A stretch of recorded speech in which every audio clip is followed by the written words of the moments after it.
সবাইকে জয় যিশু। আজকে আমাদের মথি 1 অধ্যায় 18 পদ থেকে আমরা দেখব।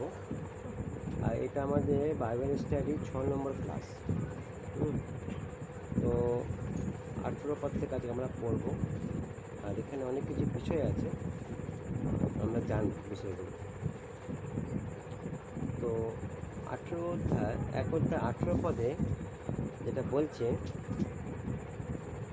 সেটা হচ্ছে যে যীশুখ্রিস্টের জন্ম এইরূপ হইয়াছিল, তাহার মাতা মরিয়াম যোসেফের প্রতি বাগদত্তা হইলে তাহাদের সহবাসের পূর্বে জানা গেল তাহার গর্ভ হইয়াছে পবিত্র আত্মা হইতে। তো এই জায়গাটা একটু ভালো করে দেখবো আমরা। প্রথম যে লাইনটা বলছে না, যীশুখ্রিস্টের জন্ম এইরূপ হইয়াছিল, তাহলে এখন প্রশ্ন হচ্ছে যে যীশুখ্রিস্টের জন্ম কীরূপ হয়েছে।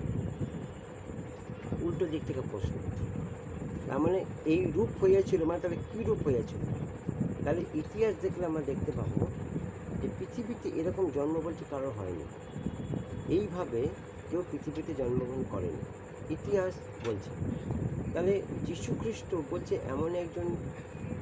এমনভাবে জন্মগ্রহণ করেছিলেন যাকে বলছে বিনা পাপে, পৃথিবীতে তাকে বিনা পাপে নিয়ে আসা হয়েছিল, আর উইদাউট প্রুফ। তো এটা কিভাবে সম্ভব? কারণ বাইবেল বলছে যে পৃথিবীতে প্রথম মানুষ পাপ করেছিল আদম, আর তার পাপের দরুন প্রত্যেকটা ব্যক্তি বলছে জন্মের থেকে পাপ। তার মানে যে কোনো ব্যক্তি পৃথিবীতে জন্ম নিচ্ছে তাকে নতুন করে পাপ করতে হয় না, সে এমনিই পাপে জন্ম নেয়।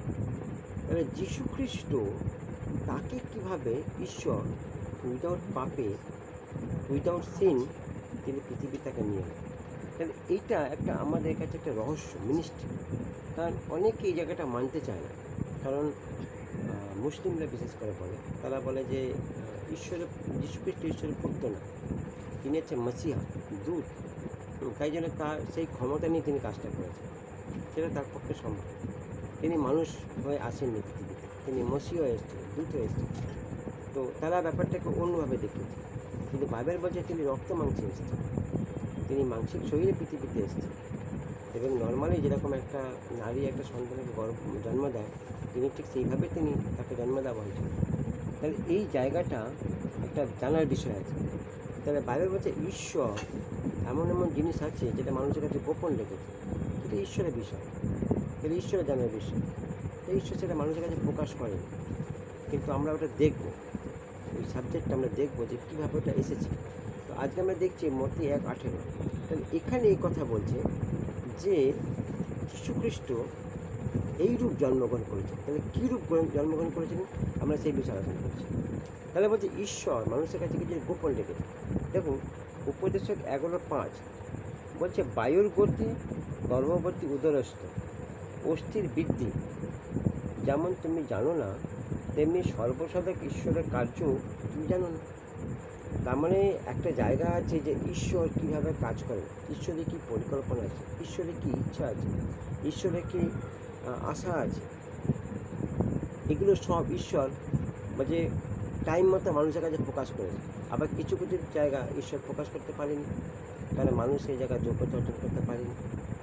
তাহলে বলছে যে বায়ুর গতি আছে, গর্ভবতী উদরস্থ অস্থি আছে। তার মানে একটা নারী যখন গর্ভবতী হয় তখন তার যে ব্যথা, এটা কখন উঠবে সে জানে না। একটা বায়ুকে আমরা চোখে দেখতে পাই না, কিন্তু অনুভব করতে পারি, একদিক থেকে একদিকে বায়ু চলে যায়, সেটা অনুভব করতে পারি। একটা নারীর ব্যথা এটা অনুভব করতে পারি, এটা আমরা তো বলতে পারি না যে ওই টাইমে হবে। ঠিক তেমনি বলছে যে ঈশ্বর সর্বসাধক, ঈশ্বরের কার্য তুমি জানো না। তাহলে ঈশ্বর কীভাবে কাজ করবেন বা কীভাবে করেছেন এটা মানুষের পক্ষে জানা সম্ভব না। আজকে বলছে এই জায়গাটা মানুষ জানার চেষ্টা করছে, ঈশ্বরের কাজ। তাহলে এখন হচ্ছে গবেষণা চলছে, সায়েন্টিস্টরা বলুন বা এমনি অনেক থিওলজি যারা পড়েছে, অনেক স্কলার আছে, তারা এখনও পর্যন্ত সেই ঈশ্বরের কাজের গবেষণা করছে, খোঁজ করছে। আর তারা সেই খোঁজ করতে করতে করতে এমন কিছু ভুলভাল জিনিস খোঁজ করেছে যেটা ঈশ্বরের কাজের সঙ্গে তুলনা হয়। অনেক বছর আগে, মেবি 10-12-15 বছর আগে, একজন ফিল্ম ডাইরেক্টর যীশুখ্রিস্টর জন্মের উপরে একটা বই করেছে, সেখানে তার যীশু খ্রিস্টের পরিবার দেখানো হয়েছে, তার সন্তান দেখানো হয়েছে, দ্য ভেঞ্চিকোর বইটার নাম ছিল, দ্য ভেঞ্চিকোর। তাহলে বলছে যে সেই মানুষটা কোথা থেকে পেলো এগুলো, কী বললো ওকে এই কথাগুলো, ও কোথা থেকে পেলো এই জায়গাগুলো? বলছে ও নিজের একটা কল্পনা দিয়ে তৈরি করেছে, জানতে জানতে জানতে জানতে ও এইগুলো জেনে ফেলেছে। তাহলে এগুলো তো বাইবেলের মধ্যে নেই, এগুলো বাইবেলের বাইরে। তার মানে বলছে মানুষ জানতে জানতে জানোয়ার হয়ে যাচ্ছে। এমন একটা জায়গায় মানুষ চলে যাচ্ছে জানতে জানতে যে তার আচরণ, তার স্বভাব, তার কালচার, তার কথাবার্তা জানোয়ারে পরিণত হয়ে যাচ্ছে।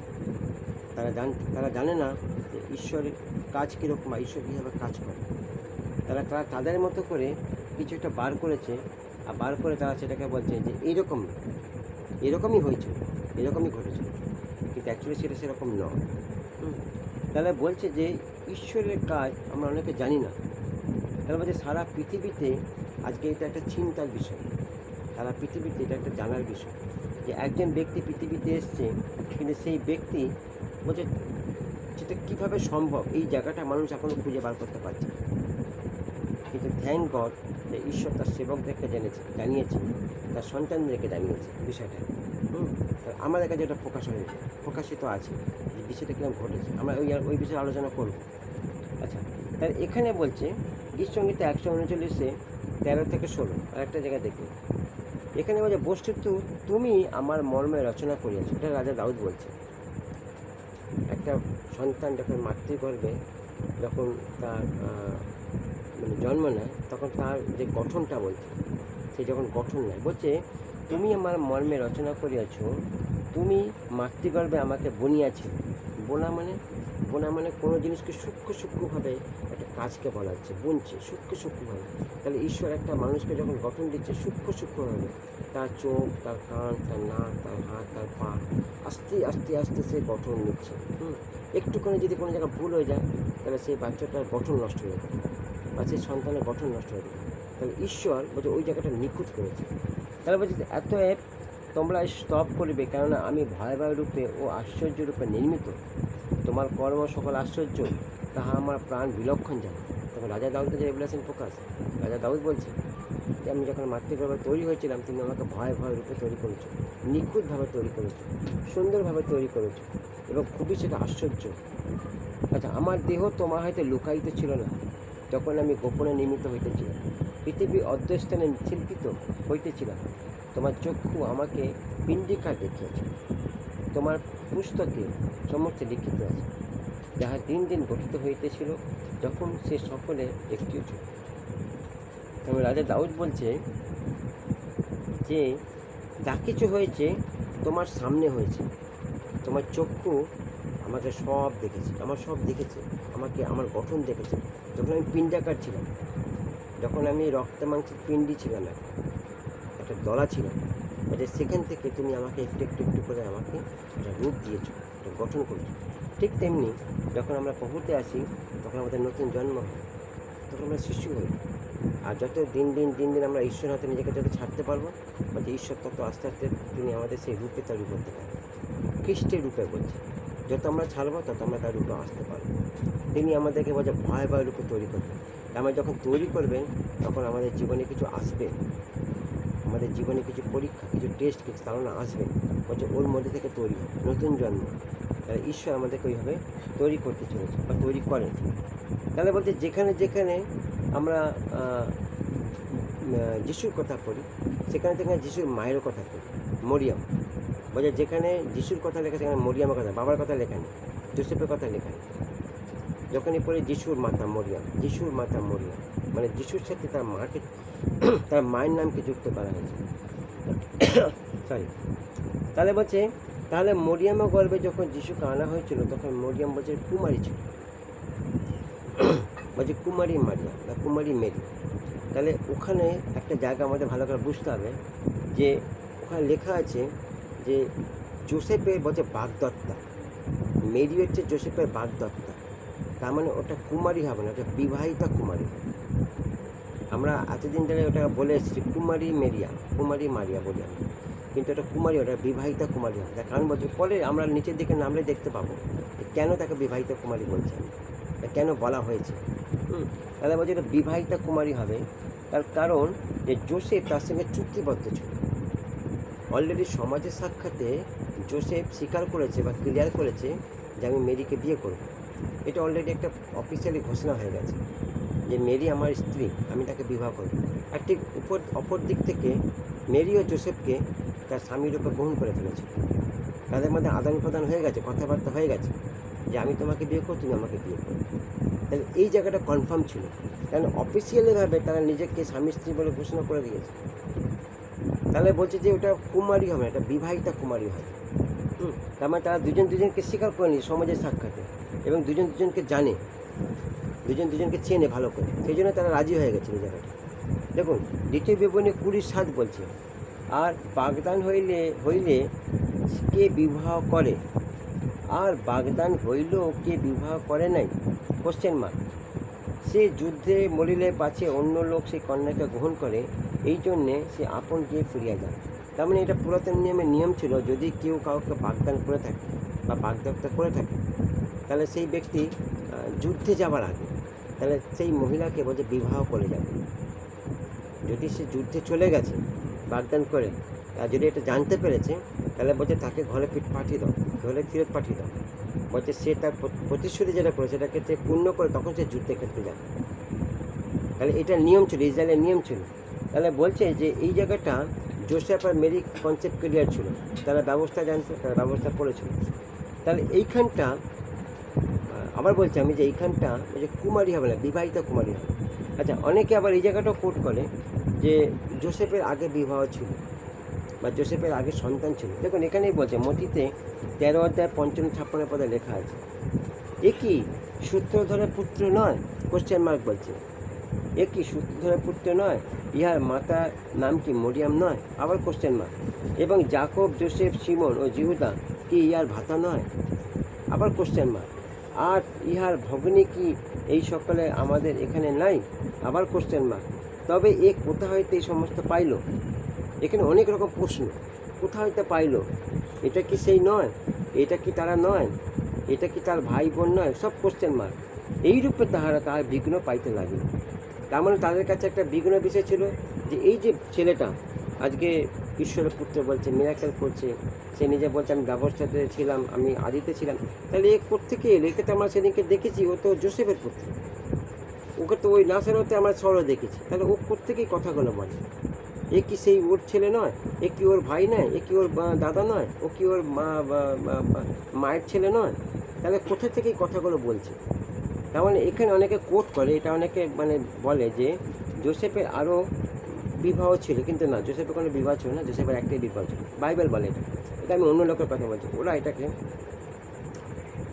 আগে এক সময় ছিল যে লোকেরা এটাকে ধরেছিল বা ভাবতো, কিন্তু বাইবেল বলছে জোসেফের একটাই বিয়ে ছিল, আর জোসেফ মেরিরই স্ত্রী ছিল, একমাত্র স্বামী ছিল। কারণ আমরা দেখবো জোসেফের ক্যারেক্টার আমরা দেখবো, জোসেফের একটা বিবাহ ছিল, তাহলে মথি 1:19 পড়লে আমরা জানতে পেরে যাবো। মথি 1:19 বলছে, আর তাহার স্বামী জোসেফ, দেখুন এখানে স্বামী বলছে, আমাকে একটু আগে বলছে না বিবাহিতা কুমারী, দেখুন এখানে বলছে আর তাহার স্বামী জোসেফ ধার্মিক হবাতে, আমার জোসেফ ধার্মিক ছিল। আমার ধার্মিক ব্যক্তি কখনো ওই ব্যবস্থা উল্লঙ্ঘন করবে না, ধার্মিক ব্যক্তি কখনো ব্যবস্থা বাইরে কাজ করবে না। তাহলে এখানে ধার্মিক স্পেসিফিক মানে স্পেশালভাবে বলা হচ্ছে যে জোসেফ ধার্মিক হবাতে তাহাকে সাধারণের কাছে নিন্দাপাত্র কহিতে ইচ্ছা না করাতে গোপনে তাকে মানুষ করলেন। তার মানে এখানে একটা ঘটনা ঘটছে, জোসেফ মেরিকে খুব ভালোবাসতো জোসেফ মেরিকে, এবং তাদের সম্পর্ক খুব ভালো ছিল। কিন্তু হঠাৎ করে মেরি যখন একটা এরকম ঘটনা ঘটে গেছে, জোসেফ বুঝতে পারছে না যে কী ঘটে গেল। আমি তো ভাবতেই পারছি না যে মেরি এরকম কাজ করবে, আমি তো মেরিকে এরকম চোখে কোনো দেখিনি, আমি তো মেরিকে এইরূপ কোনো দেখিনি, মেরি আমার সাথে বিশ্বাসঘাতক করবে, মেরি আমাকে ঠকাবে, আমি তো এটা কোনো ভাবিনি। তাহলে জোসেফ একরকম চিন্তা করছে, কিন্তু বোঝে সে ধার্মিক ছিল, আর সে প্রতিশ্রুতিবদ্ধ, সে কথা দিয়েছে মেরিকে যে আমি তোমাকে বিবাহ করব, আর সে প্রতিশ্রুতি ভঙ্গ করতে পারে না। তাহলে সে দুদিকের মধ্যে সে ফেসে গেছে, এক সে তার ধার্মিকতা রক্ষা করতে হবে, আর দুই তাকে মেরি প্রতিশ্রুতি রক্ষা করতে হবে। কিন্তু সে একটা জায়গায় এমন দাঁড়িয়ে আছে যে মেরিকে সে গ্রহণ করবে কী করে, কারণ মেরি একটা এমন কাজ করেছে যেটা অধার্মিকের কাজ, সমাজের চোখে নিন্দনীয় কাজ, যেটাকে বলে ব্যভিচারিণী। তাহলে ও যদি মেরিকে গ্রহণ করে, তাহলে সমাজ ওকে অধার্মিক বলবে, সমাজ ওটা মেনে নেবে না, সমাজের কাছে ও লজ্জিত হয়ে যাবে, ও নিন্দার পাত্র হয়ে যাবে। তাহলে জোসেফ যখন এই ঘটনাটা দেখছে, তখন জোসেফের মধ্যে অনেক কিছু পরিকল্পনা আসছে। কী করব, আমি কী করব, কী ঘটনা ঘটে গেল, আমি কি ভেবেছিলাম আর কী হয়ে গেল, আর মেরি বা হঠাৎ কেন এমনি করলো, মেরির কী হয়ে গেল। আর এটা ভাবতে ভাবতে ও মনে মনে ঠিক করেছে যে আমি গোপনে, বলছে সবার সাক্ষাৎতে বলতে পারবো না, আমি গোপনে মেরিকে ত্যাগ করব।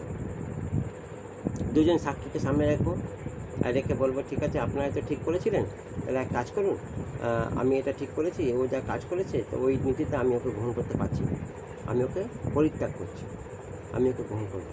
বলছে গোপনে করবে, সবার সাক্ষাৎ করতে পারছে না, কারণ যেহেতু ধার্মিক, ও চাইছে না যে মেরিকে লোক নষ্ট বলুক বা মেরিকে লোক নষ্ট জায়গায় নিয়ে যাক, ও সেটাও চাইছে না। তাহলে ও একটা প্ল্যান করেছে যে আমি গোপনে ত্যাগ করব, আমি সবার সাক্ষাতে ত্যাগ করব। তাহলে ধার্মিক ব্যক্তি বলছে কখনো এমন কাজ করবে না যে কাজে লোক লজ্জিত হবে, বা যে কাজে সে লজ্জিত হবে, বা যার কাজ তার মধ্যে দিয়ে ঈশ্বর লজ্জিত হয়। একজন ধার্মিক ব্যক্তি কখনো সে জায়গায় দাঁড়াবে না, কোনো দিন দাঁড়াবে না। ধার্মিক ব্যক্তি সবসময় সব কিছু বজায় রেখে কাজ করবে, যাতে ঈশ্বরের সম্মান থেকে যায়, তারও সম্মান থেকে যায়, বা যার সঙ্গে তার সম্পর্ক তারও সম্মান থেকে যায়। তাহলে গোপনে একটা জিনিসও ঠিক করেছে যে আমি ছেড়ে দেবো মেরিকে, আমি মেরিকে গ্রহণ করতে পারছি না, কিন্তু ওর মন চাইছে না, ওর মন চাইছে না, কারণ ও মেরিকে খুব ভালোবাসে। কিন্তু তথাপি একটা ও সিদ্ধান্ত নিয়েছে, এখনও কাউকে বলেনি, ও নিজে নিয়ে একটা সিদ্ধান্ত নিয়েছে। দেখুন দ্বিতীয় বিবরণী 22 অধ্যায় 23-24 পদ বলছে কীরকম, বলছে যদি কেউ পুরুষের প্রতি বাগদত্তা কোনো কুমারীকে নগরের মধ্যে পাইয়া তাহার সহিত শয়ন করে, তবে তোমরা সেই দুজনকে বাহিরে করিয়া নগরদ্বারের নিকটে আনিয়া প্রস্তারঘাতে বধ করিবে। তার মানে এটা নিয়ম ছিল যে কোনো নারী বা কোনো পুরুষ যদি প্রতিশ্রুতিবদ্ধ ভেঙে দেয়, একে অপরের সাথে প্রতিশ্রুতি ভেঙে দেয়, তারা যদি অন্য কোনো নারী বা অন্য কোনো পুরুষের সাথে তারা যদি সম্পর্ক করে, তা বলছে তাকে সমাজের সাক্ষাতে নিয়ে এসে তাকে ওপেন প্রস্তারঘাত দিয়ে বধ করতে হবে, মেরে দেবে তাকে সবার সামনে, গোপনে না, সবার সামনে, আলোতে কাজ হবে, অন্ধকারে হবে না। তাহলে বলছে সেই কন্যাকে বধ করিবে, কেননা নগরের মধ্যে থাকিলেও সে চিৎকার করে নেই, এবং সেই পুরুষকেও বধ করিবে, কেননা সে আপন প্রতিবেশী স্ত্রীকে মনভ্রষ্ট করিয়াছে। এইরূপে তুমি আপনাদের মধ্যে দুরাচার করবে। তার মানে এটা ব্যবস্থার নিয়ম ছিল। তাহলে এটা জোসেফ জানতো, কারণ ও ধার্মিক ব্যক্তি ছিল, ও ব্যবস্থা পড়েছে। তাহলে ওর মধ্যে এটাও রয়েছে, যদি আমি মেরিকে অস্বীকার করি, যদি আমি বিবাহ না করি, তাহলে মেরির প্রতি ওই জাজমেন্টে চলে আসতে পারে, ওকে মানুষ পাথর দিয়ে মেরে ফেলতে পারে, মেরে ফেলবে, কারণ ওটা নিয়ম ছিল ওদের ইসরায়েলে, ওরা কনসিডার করবে না। কিন্তু এই অবধি একটা স্থির আছে যে জোসেফ আর মেরি দুজনকে বিবাহ সংকল্পের বদ্ধ। মেরি বলছে আমি জোসেফকে বিয়ে, জোসেফ বলছে মেরিকে বিয়ে করো, এই অবধি লোক জানে। কিন্তু এটা হচ্ছে ইন্টারনাল চলছে, ভিতরে মেরিরও একটা ব্যাপার চলছে, আর জোসেফের একটা ব্যাপার চলছে। এখন আমরা জোসেফের ব্যাপার দেখছি, জোসেফের মনের মধ্যে এগুলো চলছে, আর ও একা ফাইট করছে নিজের মধ্যে যে আমি কী ডিসিশন নেব, আমি কি করব। আমার একটা পরিস্থিতির ঘটনা চোখের সামনে এসছে যে আমি ঠিক করতে পারছি না আমি কী করব। ওর মাথা কাজ করছে না, কখনো বলছে হ্যাঁ আমি এটা করবো, কখনো বলছে করবে না। এবার যখন মনে মনে ঠিক করেছে, ও মনে মনে ঠিক করে শান্তি পাচ্ছে না, ওর মধ্যে একটা বিচলিত বোধ, কারণ ও চাইছে না মেরিকে ওই জায়গাটা নিয়ে যেতে। যদি ও ত্যাগ করে দেয়, তাহলে ইসরায়েল জাতিরা জানতে যদি পেয়ে যায় যে এ তো জোসেফের থেকে আসেনি, এটা অন্য কোনো বিষয়, তাহলে ওরা ওকে ওই আইন অনুযায়ী ওকে মেরে দেবে, মেরিকে মেরে দেবে। তাই দেখুন ঈশ্বর কী প্ল্যানিং করে, দেখুন ঈশ্বরের প্ল্যানিং এত নিখুঁত, আর ঈশ্বরের প্ল্যানিং এত সুন্দর। তাহলে ঈশ্বর একদিক থেকে তার পুত্রকেও বাঁচাচ্ছে, আর একদিকে তাদের সম্পর্ককে বাঁচাতে হবে, জোসেফ আর মেরির সম্পর্ককে বাঁচাতে হবে। তাহলে ঈশ্বর ওটাও নষ্ট করতে দেবে না। কিন্তু জোসেফ এখনও প্ল্যানে ঢুকতে পারেনি, জোসেফ এখন প্ল্যানিংকে জানে না, ও এখনও প্ল্যানিং ওর কাছে প্রকাশিত হয়নি যে কী অ্যাকচুয়ালি ঘটনাটা ঘটেছে। ও এখনও পর্যন্ত একা লড়াই করে যাচ্ছে, এখনও পর্যন্ত একাও ভাবছে বিষয়টাকে নিয়ে, আর ও নিজের সাথে নিজে একটা প্ল্যানিং করছে, ঠিক করছে আমি এটা করব, আমি এটা বলবো, নিজে ঠিক করছে।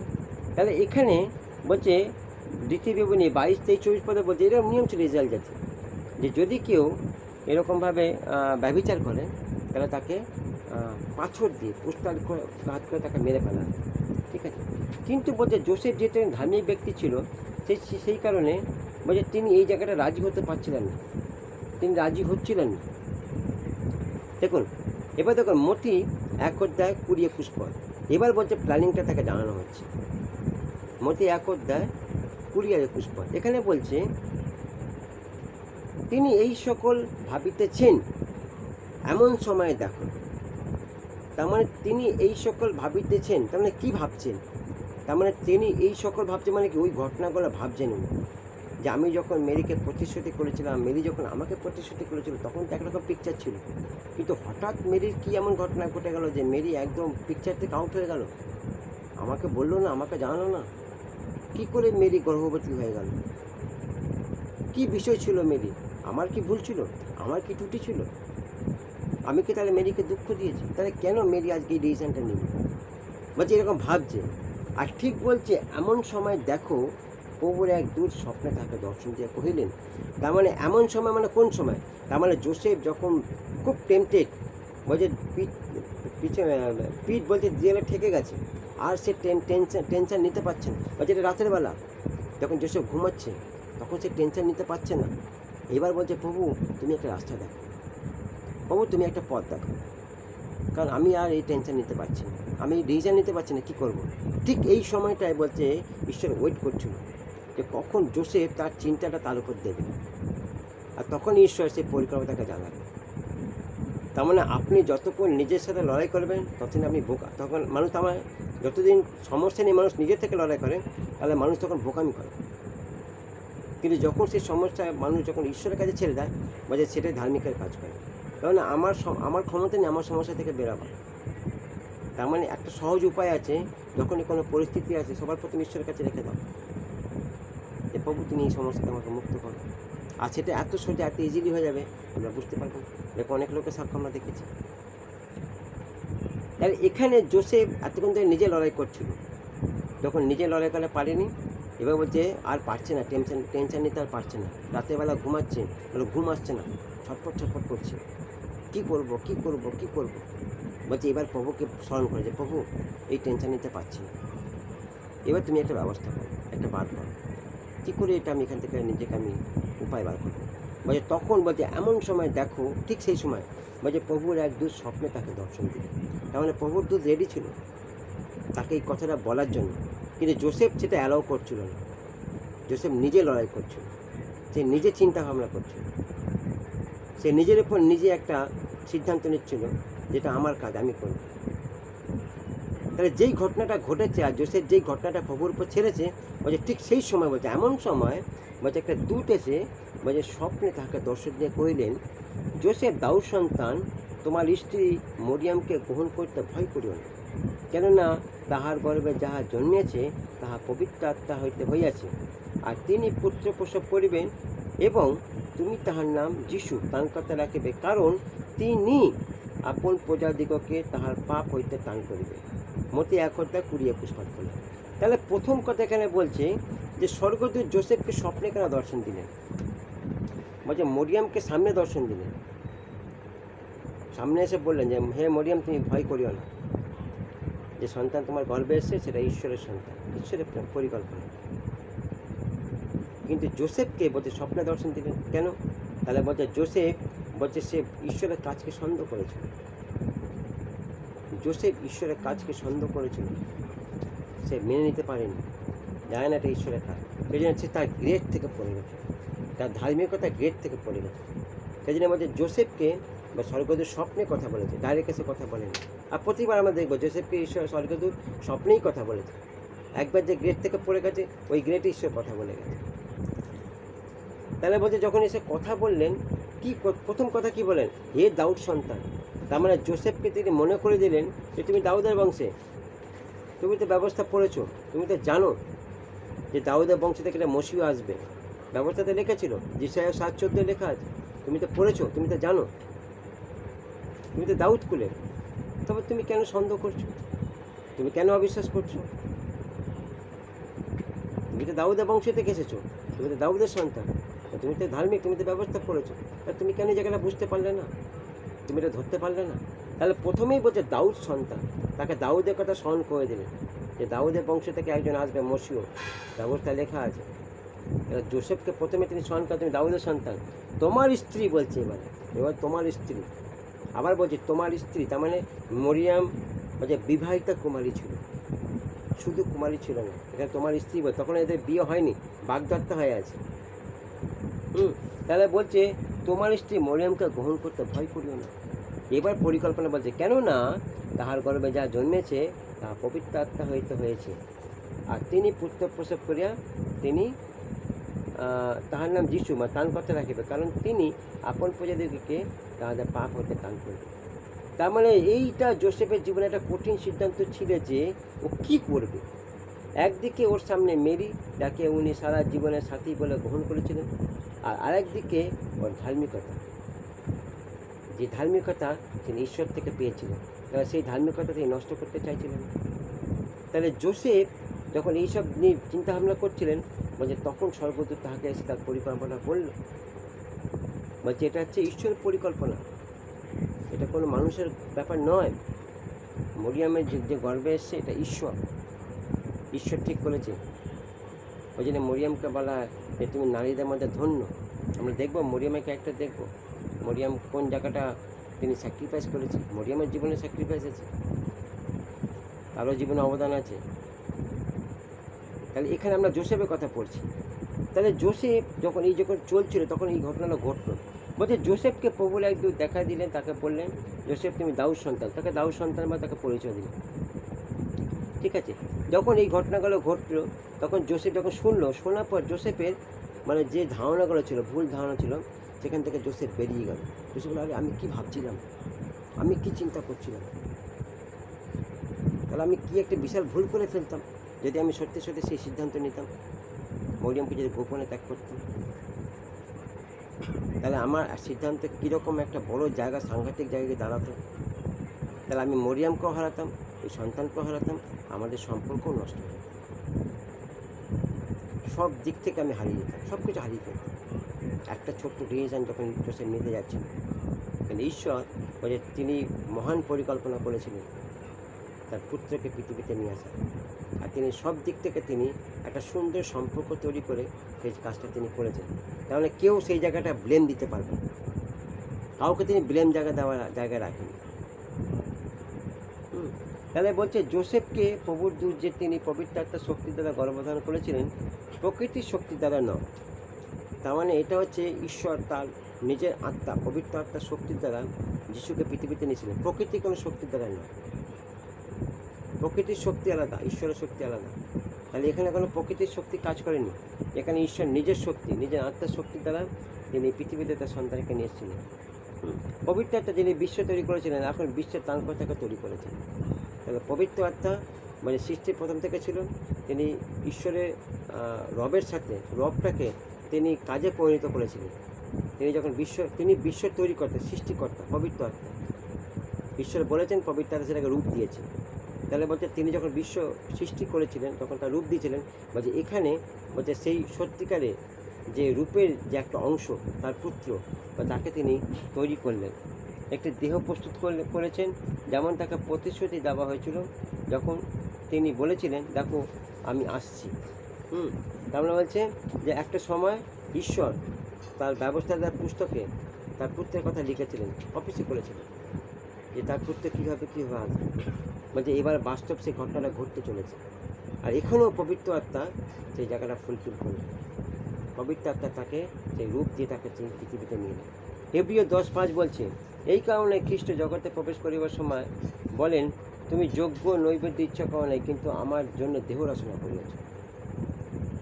তার মানে বলছে ঈশ্বর কোনো কিছুতে খুশি হয় না, ঈশ্বর আপনার জীবনে খুশি হয়।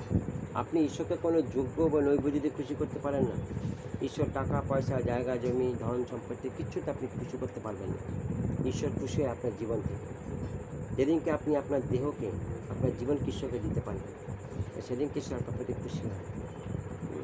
তাহলে বলছে এখানে যীশুখ্রিস্ট তিনি পৃথিবীতে এসেছিলেন, তিনি সেই রূপে এসেছিলেন এবং সেই রূপে তিনি ঈশ্বরের কত সমস্ত কাজ করেছেন।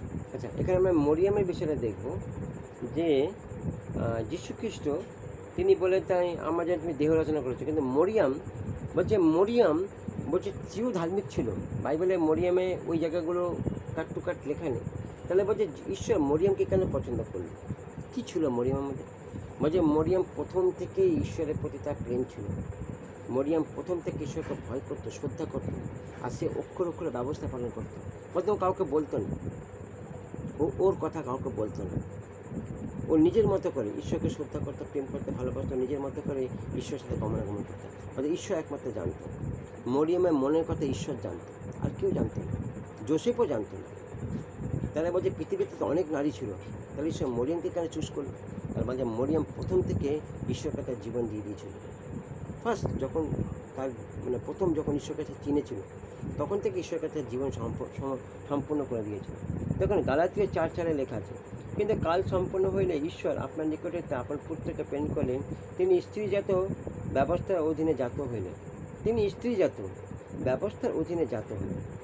তাহলে বলছেন যে ব্যবস্থার মধ্যে তার কথা লেখা ছিল, তিনি ব্যবস্থার মধ্যে দিয়ে এলেন, কিন্তু বলছে তিনি স্ত্রীজাত। তিনি ব্যবস্থার মধ্যে দিয়ে এলেন ঠিক কথা, কিন্তু তিনি স্ত্রীর মধ্যে দিয়ে এলেন, ব্যবস্থার মধ্যে দিয়ে এলেন না। তার মানে একটা স্ত্রী কাজে মানে তার দেহকে এই পৃথিবীতে আনার জন্য একটা স্ত্রীকে দরকার লেগেছে। তার মানে বলছে আদিপুস্তক 3:15 যেটা বলছে যে একজন নারীর মধ্যে থেকে একটা বীজ বেরোবে, আর সেই বীজ বলছে শয়তানের মস্তক চূর্ণ করবে, আর তোমার মস্তক তার পদত চুম্বন করবে। তাহলে বলছে স্ত্রীর মধ্যে দিয়ে আসবে, স্ত্রী জাত বলছে, পুরুষ জাত না। তাহলে বলছে এখানে যে তিনি স্ত্রী জাত ব্যবস্থার অধীনে জাত হইলেন। তার মানে ব্যবস্থার মধ্যে দিয়ে তার কথা লেখা ছিল, কিন্তু তিনি যখন এলেন তাহলে স্ত্রীর মধ্যে দিয়ে এলেন, পুরুষের মধ্যে দিয়ে এলেন না। তাহলে বলছে গালাতীয় 4:4। আচ্ছা প্রথম কোরিন্থে 15:47-48 বলছে প্রত্যেক মনুষ্য মৃত্তিকা হইতে মিন্ময়। প্রথম মনুষ্য মৃত্তিকা হইতে মিন্ময়, তার মানে আদমকে মাটি দিয়ে তৈরি করা হয়েছিল, মিন্ময় বলছে। আর দ্বিতীয় মনুষ্য স্বর্গ হইতে। তাহলে মিন্ময় ব্যক্তিরা এসে মিন্ময় তুল্য, এবং স্বর্গীয় ব্যক্তিরা এসে স্বর্গীয় তুল্য। তার মানে যারা মাটি দিয়ে তৈরি তারা মাটির তুল্য, আর যারা স্বর্গীয় আত্মার দ্বারা তৈরি তারা স্বর্গীয় আত্মার দ্বারা তুল্য। তার মানে যীশু খ্রিস্ট মাটি দিয়ে তৈরি হয়নি, তিনি পবিত্র আত্মার রূপে এসেছিলেন। তার মানে তিনি আত্মার তুল্য। তার মধ্যে আত্মার পরাক্রম ছিল, ক্ষমতা ছিল, আমরা দেখবো পরে সেটা। আচ্ছা লুক 1:42 বলছে, এবং উচ্চরূপে মহাশব্দ করিয়া বললেন, নারীগণের মধ্যে তুমি ধন্য, এবং ধন্য তোমার জ্যেষ্ঠের ফল। তাহলে মরিয়মের কথা বলছে যে নারীদের মধ্যে তাকে ধন্য বলা হয়েছে, আর ধন্য তার জ্যেষ্ঠের ফল। ঠিক আছে, তাহলে আজকে আমরা এই অবধি দেখব, মথি 20 অবধি দেখব, 18 থেকে 20 অবধি দেখলাম। ঠিক আছে, তাহলে বলছে যে এখানে মরিয়মের একটা ক্যারেক্টার ছিল, জোসেফের একটা ক্যারেক্টার ছিল, আর পবিত্র আত্মার মেন ক্যারেক্টার ছিল। তিনি পুরো জায়গাটাকে ট্যাকেল করছিলেন, পুরো জায়গাটা পরিচালনা করছিলেন। তাহলে জোসেফ যখন ভাবছিল যে সে কী সিদ্ধান্ত নেবে, যখন সে মানে ভাবরা যখন তার শেষ চরম সীমা চলে গেছে, সে বুঝতে পারছে না কী করবে। আর যখন ঈশ্বরের পর ছাড়লো, ঈশ্বর তাকে তার পরিকল্পনা জানালো। এবার আরেক দিক থেকে মরিয়ম বলছে সেও অন্তরে ঈশ্বরের কাছে প্রেম করতে ভালোবাসতো, যে সে কখন ঈশ্বরকে তার জীবন দিয়ে দিয়েছে, আর ঈশ্বর জানতো। ওই জন্য পৃথিবীতে অত নারীর মধ্যে থাকতেও সে মরিয়মকে চুজ করেছিল, আর মরিয়মও সেটাকে অ্যালাউ করেছে জীবনের মধ্যে। মরিয়ম না করেনি, কেন মরিয়ম জানতো ঈশ্বরের কাজ, মরিয়ম জানতো ঈশ্বরের পরাক্রম, মরিয়ম জানতো যে ঈশ্বর কী করতে পারে। যখন তাকে বলা হলো যে তোমার গর্ভে ঈশ্বরের পুত্র মসিহ তিনি আসবেন, এটা ঈশ্বরের পরিকল্পনা, যে এক কথা রাজি। প্রথমে সে বলেছিল যে এটা কী করে সম্ভব, তাহলে উইদাউট পুরুষ ছাড়া আমি কী করে জন্ম নেব। তাহলে মরিয়ম জানতো যে উইদাউট পুরুষ ছাড়া যদি আমার গর্ভে সন্তান আসে, তাহলে ইসরায়েল আইন অনুসারে আমাকে পাথর দিয়ে মেরে দেবে, এটাও মরিয়ম জানতো। তথাপি মরিয়ম সেই জায়গাটা অ্যালাউ করেছিল। তাহলে মরিয়ম কোন লেভেলে চলে গেছিল, বলছে মরে যাবো তাও ঠিক আছে, কিন্তু ঈশ্বরের বাক্যের অগ্রাহ্য হবে না, ঈশ্বরের বাক্যের বিরুদ্ধে যাব না, ঈশ্বরের পরিকল্পনা বাইরে যাব। তাহলে মরিয়ম অ্যালাউ করেছিল, কারণ ও জানে ইসরায়েলের আইন খুব কঠোর, খুব কড়া ছিল, ওরা কিচ্ছু মানত না, ওরা এগুলোকে কোনো মানে প্রশ্রয় দিত না। ওরা যেটা ব্যবস্থা আছে আইন, সে আইন অনুযায়ী কাজ করতো, আইন অনুযায়ী তারা কাজ করতো। তাহলে মরিয়ম জানার পরও সেটাকে অ্যালাউ করেছে। ঠিক আছে, আমরা তাহলে কালকে আমরা 21 পদ থেকে দেখব, আজ 20 পদের দেখব। ঠিক আছে, ছোটো প্রার্থনা করে শেষ করি। প্রভু তোমাকে ধন্যবাদ দিই তোমাদের বাক্যের জন্য পিতা, আর এত কিছু পিতা তোমার বাক্যের মধ্যে রয়েছে পিতা, ছোটো ছোটো বিষয় প্রভু, কিন্তু তার মধ্যে কত গভীর, কত নিগড়তত্ত্বের বিষয় আছে। তাই প্রভু তুমি আমাদের শিখতে জানতে সাহায্য করছো এবং প্রত্যেকটি পথ ধরে ধরে তুমি আমাদেরকে শেখাচ্ছ পিতা, যাতে আমরা কোনো জায়গায় মিস না করি পিতা। আমরা তোমার কোনো কিছু মিস করতে চাই, আমরা সমস্ত কিছু জানতে চাই এবং সমস্ত আশীর্বাদে পরিপূর্ণ হতে চাই। তুমি দয়া করে করুণা করো। কতজন ভাই বোন জুড়েছে আর যারা শিখছে তারা প্রত্যেক আশীর্বাদ শুনলে পারতো না যিশু নিয়েছে। সবাইকে জয় যিশু।